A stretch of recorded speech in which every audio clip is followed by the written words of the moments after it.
some Agile concepts. Is really, for an Agile Scrum team, you got three main components. One is a product owner, which is typically more technical. They are more on the realms of being an engineer.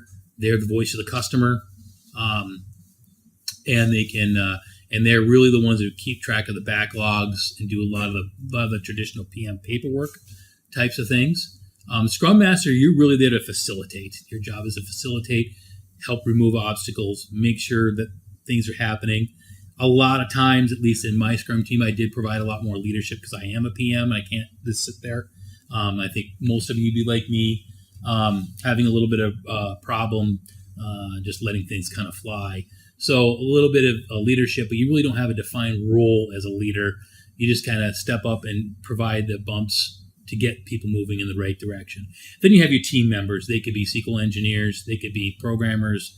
They can be infrastructure build guys, like Linux, AIX, whatever it takes.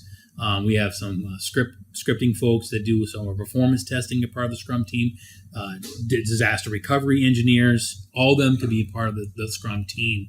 And everyone has an equal voice in there.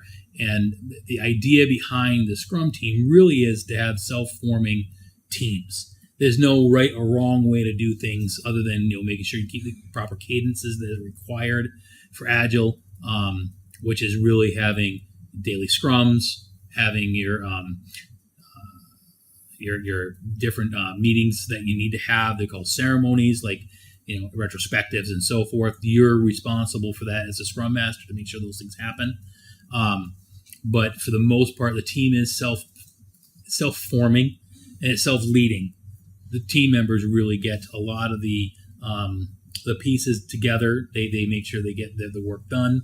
And as more autonomy you can give them, the more functional that Scrum team is.